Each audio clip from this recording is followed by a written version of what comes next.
menuju visi menjadi negara maju pada 2045 dengan pertumbuhan ekonomi yang stabil di kisaran 5% dan berbagai program strategis. Mari kita telusuri strategi, tujuan, dan dinamika pembangunan ekonomi di Indonesia.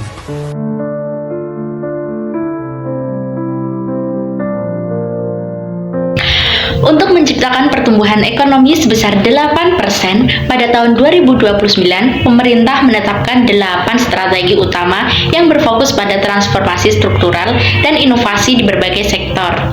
Yang pertama, transformasi digital melalui perkembangan GovTech dan penerapan e-katalog bertujuan menciptakan transparansi dalam pengelolaan anggaran, mempermudah proses administrasi, dan meningkatkan efisiensi layanan publik.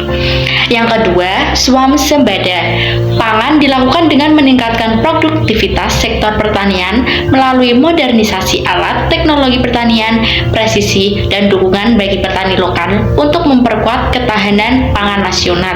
Yang ketiga, pemerintah mendorong hilirisasi industri, yaitu pengolahan bahan mentah menjadi produk bernilai tambah tinggi. Langkah ini bertujuan meningkatkan ekspor produk jadi seperti pengolahan nikel dan hasil tambang lainnya.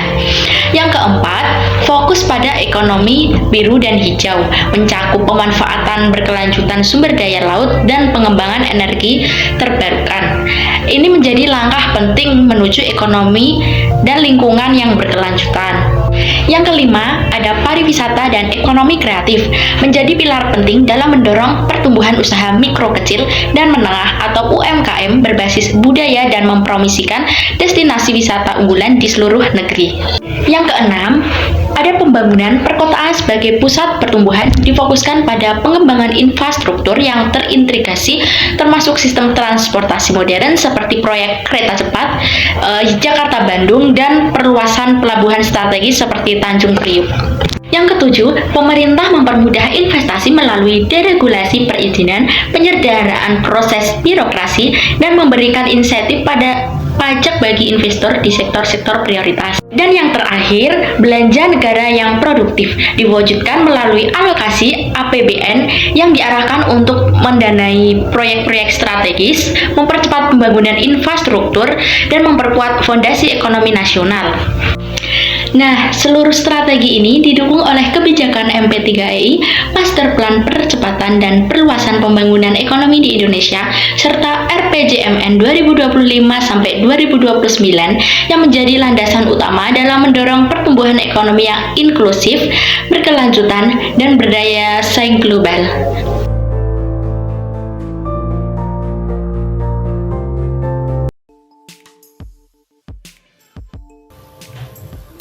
Tujuan pembangunan ekonomi Indonesia adalah meningkatnya kualitas hidup masyarakat dan pelestarian lingkungan. Ada beberapa tujuan utama, yaitu peningkatan pendapatan per kapita sebesar 15.500 US dollar pada tahun 2025. Penurunan kemiskinan ekstrim menjadi 0% pada tahun 2026 dan kemiskinan umum menjadi 4,9% pada tahun 2029. Yang ketiga yaitu ada kesejahteraan inklusif melalui peningkatan akses ke layanan dasar seperti pendidikan dan kesehatan. Yang terakhir ada ketahanan iklim melalui peningkatan penggunaan energi terbarukan dan pengembangan teknologi rendah karbon. Dengan demikian, tujuan pembangunan ekonomi Indonesia tidak hanya fokus pada pertumbuhan ekonomi, tetapi juga pada peningkatan kualitas hidup masyarakat dan pelestarian lingkungan.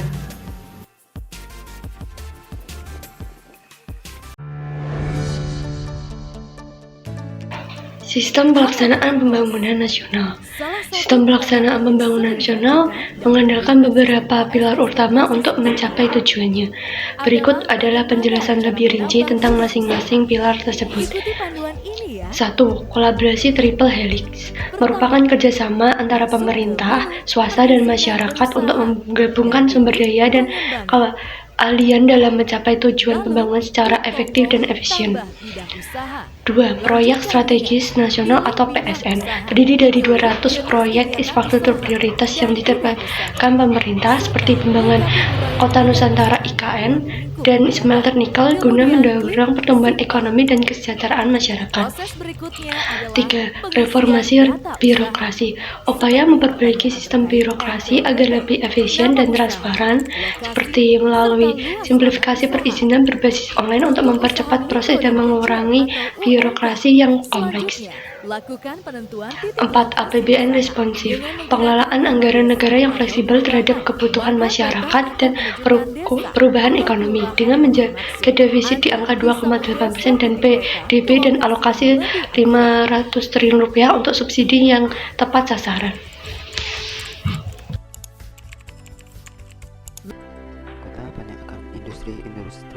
Tren terbaru menunjukkan yang pertama yaitu pertumbuhan stabil di angka 5,5% di tahun 2023, didorong konsumsi rumah tangga dan investasi.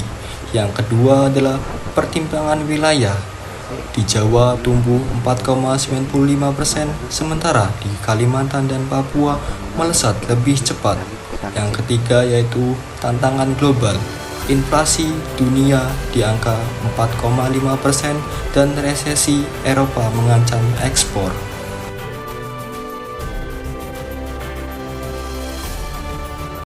Dengan sinergi 8 strategi dan komitmen seluruh pemangku kepentingan, Indonesia sedang menuju ekonomi yang adil. Mari dukung bersama pembangunan yang inklusif dan berkelanjutan.